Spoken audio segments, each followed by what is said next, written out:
I'm Joe Paiva, and I'm here with the New Mexico State University team that participated in the 2017 student competition at the NSPS conference in March. And I'm here with the team leader, and he's going to help me understand who all is on the team, and then we'll talk a little bit about the project. So introduce yourself, please. I'm Garrett Smelker. And how many people on your team? We have 5 people on our team. We have 2 seniors and 3 underclassmen. And how did you get to become the leader? Just by luck. They voted on it and they chose me to do it. I'm the president of the chapter, so kind of worked out all together. Okay, so you went out to get coffee or something and they made you leader? Exactly. So let's find out who else is on the team. Hi, my name is Felice Vigil Mora. And Felice, what was your responsibility on this project?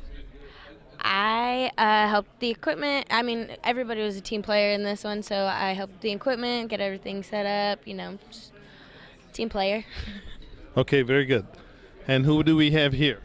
Hi, I'm Laura Harden. And what did you do on this project? I took the field notes on the leg up the traverse, and on the way back down, I helped monitor one of the Invar rods because it was slightly windy that day. So was this the electronic note-taking that you were doing? No, I was not taking electronic. I was handwriting it in the book.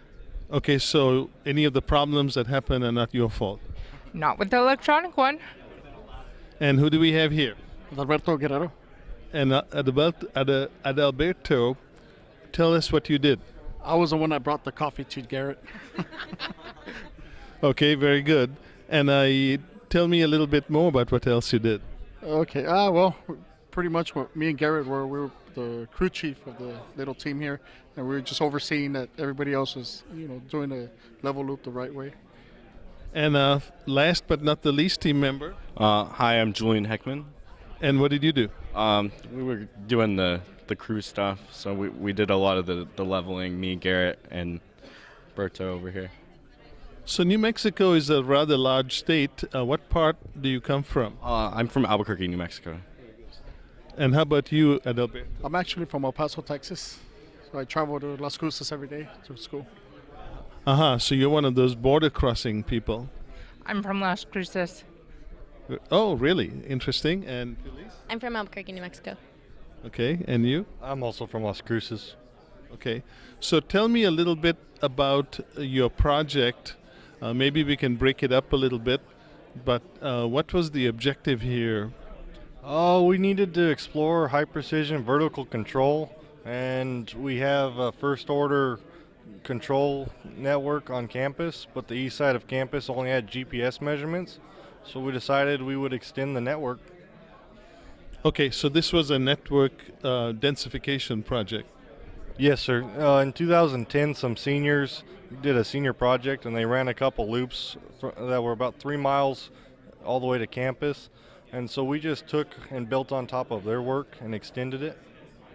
So I've only seen 3 of the team presentations so far, but it seems like you were the only team so far using those Invar rods that we all hear about, but that most of us never get to see, leave alone touch. So what was that like to know that you were doing something that very few people have done, Felice? It was nerve-wracking. I mean, these upperclassmen definitely helped us out. I have only used them a few times, so that was awesome just to get to even use them. Did you do any research to see how people used to use those? Did you read any ancient books on the use of Invar leveling rods?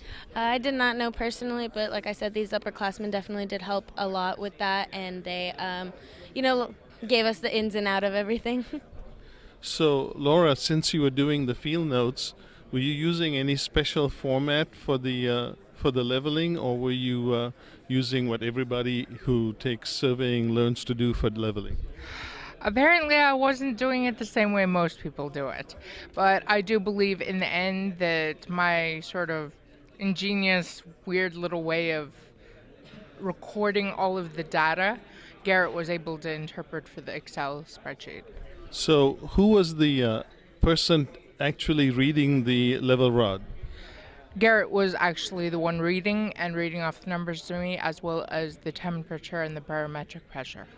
Okay, I'll come back and ask him a tough question here in a second. So I understand that you had to check the instrument to make sure it was in working condition and going to deliver the results you hoped for. So can you tell me a little bit about what the team did in that process? Well, Garrett is the one that actually ran that collimation error, and I was just doing what he was telling me to do, but I really don't know what the process was on that. So Garrett would be the one to answer more detailed on that. So one of the interesting things, if you are here at the competition, is that you'll discover that there were a lot of turtles in use. And many people watching this video might wonder what a turtle is. All the students so far who have presented at this conference seem to really understand what turtles are, but I'm going to have Julian tell us what a turtle is. So basically, we want to prevent settling from the rod. So we have a one point with a rounded edge, and that prevents the air from the ground. So that's the turtle. It's basically a big hunk of metal. Yeah, you had to lug it around. It was pretty tough for our experiment. We went about 1.5 miles, so carrying that thing around was definitely hard. So if I can go back to Garrett and ask one final question, and that is, were you doing what's called 3-wire leveling? We were not. The end of our rods have a barcode on them, so it's all digital. As long as we stay within the distance, it'll read it. It records it. It's supposed to record it, and it's all digital. It takes the human error out of it. So you could be half blind and still do this? Yeah, I am. Very good. Well, we don't know what the results are because we are only on our morning break, but all the best to you and your team, and thanks for doing this interview. Thank you, sir. Thank you.